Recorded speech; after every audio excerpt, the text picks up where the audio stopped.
going hammock camping in the rain. Ah!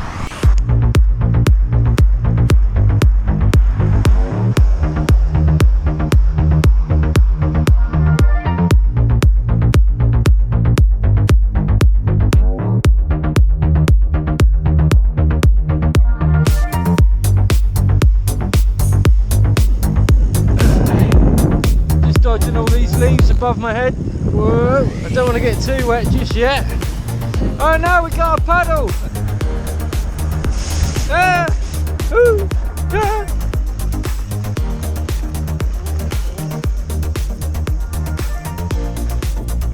Plus one of my friends, Michael, he should be joining us in an hour or two. Oh well, let's keep going. Find a home for the night.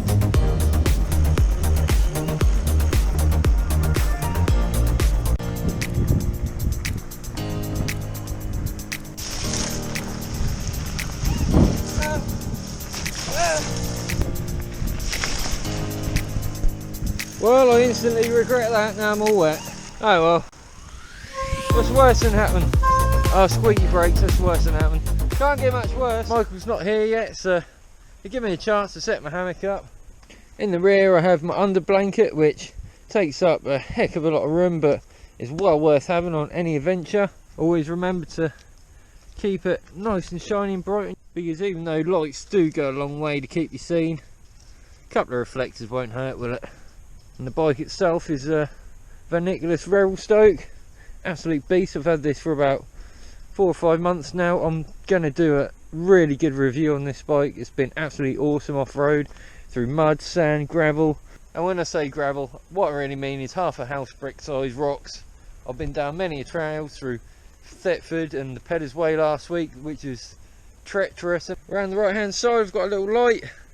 In the daytime I have it on flashing, and constant at night with a flashing mode on the rear. This light really aids your visibility over other cars in the cities or around overgrown verges and long grass on the roadside and country lanes. Anyway, that's enough gear talk.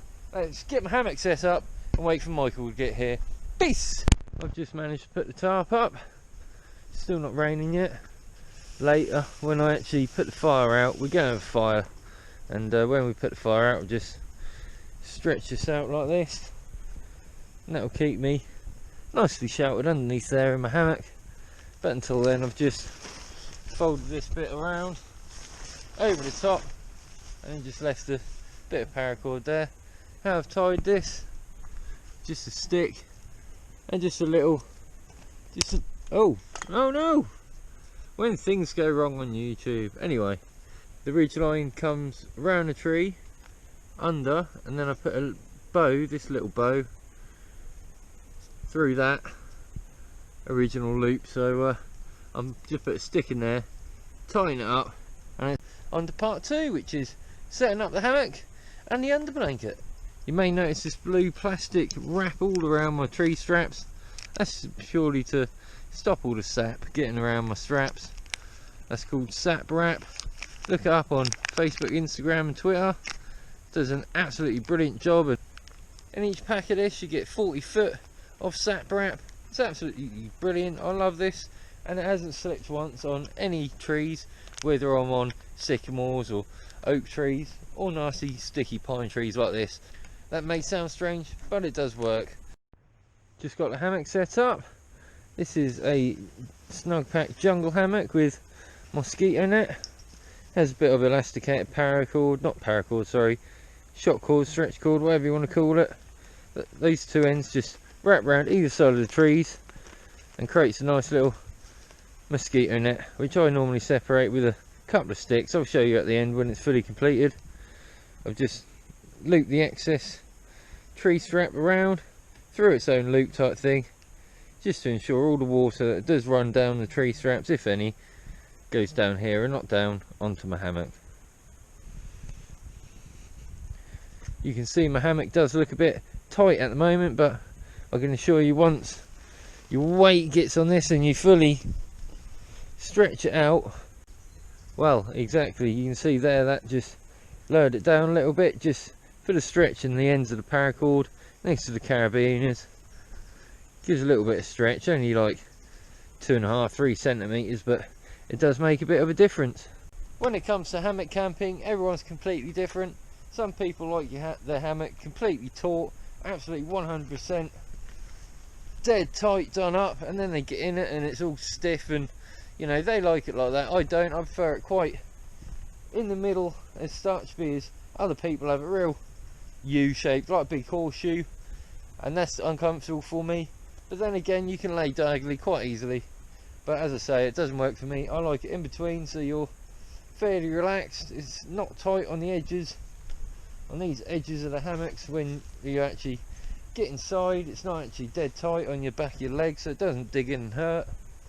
And that's my normal hammock hang. When I first got in hammock, I really didn't like it, but then I started learning how to use it properly and how to set it up, as I was just explaining to you a minute ago about the sag. Before I take you through how I efficiently set up the underblanket for a decent night's sleep, I thought I'd show you some stuff. There's just a couple of little knot there just to keep the line together so it keeps nice and even and taut.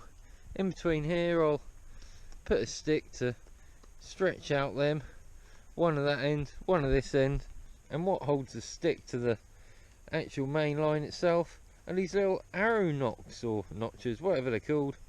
Put a bit of wood in there and they sit really nice like that, so they'll open out really nice, or that side, sorry, with a stick on it. They'll open it out really nice with a stick in between. I've given up on the idea of arrow notches in favour of these two pre-made sticks I made. I forgot that I put them to one side. They're actually nice and dry here. I left them under the tree. Aha! That's where I left my stakes, next to the tree. I'd lose everything if I didn't look for something else to find something that I forgot I was looking for. Anyway, there you go. That will do the job for now. Let's get my other equipment out of my bags and put the underblanket on. Make this a really quick one because it's just started to pour down with rain. There's two sets of suspension. The middle one, there's two on the middle. I've just threaded that through down to a little eBay clip, just a couple of quid for 20 of them. Same with the other end. For the sides, wrapped around the tree like so, just holding on with a little twig again, the same way I have for the mosquito mesh at the top. In the middle you have a nice little toggle cord here to tighten up, to bring it up if you want it any higher, but I've tightened up sufficiently either end for a nice little hang. Anyway, my stuff's getting wet, so I'm going to pull the tarp over like so and have a little rest. So what I've just done is put a nice little half hitch in that, wrapping it around my bike shelter. There's also plenty of firewood for this evening. The tarp itself should have enough space from the fire down here, at about 2.25 meters away from it. I've got everything set up nicely just so we'll have it later. Here's my merino wool military socks, absolutely beautiful. I have a real bad problem with keeping my feet warm, so they come in handy. In here is just a, well, I'll show you what it is. It's called a jungle blanket. There is an extra large version of this which is 4 inches wider and 4 inches longer, but that'll do for the summertime. It's not winter, is it, so no issue at all. I've just got everything out of the front roll bag. In the front roll bag with a little insulated pillow, just with softy insulation in. Merino wool hat, and this one's made by Buff. Really nice company, I like them. I've got a spare t-shirt, Element Skateboarding, and I've got the SJ or softy jacket from Snugpack. This is the SJ3. I can't actually show you properly, but I'll chuck it on in a minute and give you a closer look. This is a Snugpack SJ3 jacket, absolutely brilliant. I've also got a black one of these, but an SJ6 version, which is rated down to -5 degrees Celsius. The main reason I like these softy jackets, it's really nice and easy to breathe through these jackets. They're really breathable, so you can sweat as much as you like and it'll just come out. It just wicks on the outside straight away from your body as quick as possible. Unlike down, it keeps its loft when it's wet, so you can keep warmer for longer. Now I'm getting really wet. I'm going to duck and cover in my hammock until Michael gets there. So yeah, I'll see you in a bit. Peace! A great tip about the Snugpack jungle hammocks is it's actually got loops on the inside. 6 of them all over the top of the mosquito net inside. So I just put a bit of old paracord here. That's actually one of them little eBay clips again, and that just keeps it off my face when I'm sitting down inside.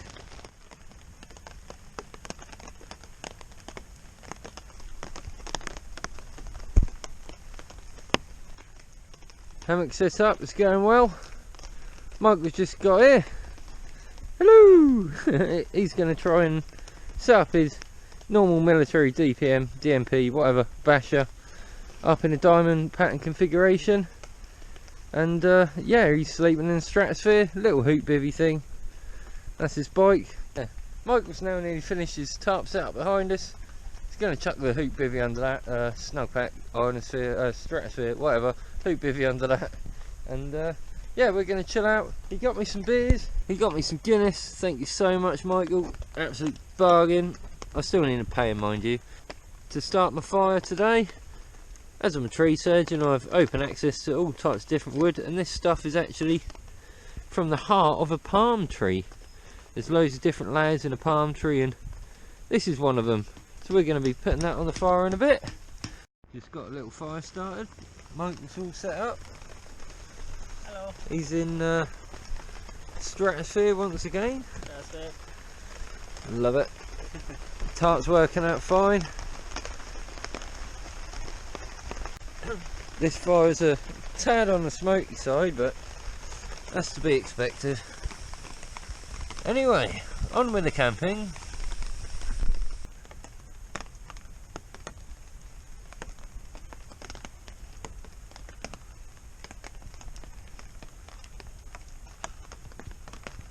Right, so the fire's alight once again after about 10-15 minute break of not wanting to catch on anything. The wood was a bit wet, and the inner from the palm tree, that just fizzled out and didn't really catch a light. So now we're back to a fire once again with some nice dry wood. Let's see if we can find some more without leaving it out in the rain.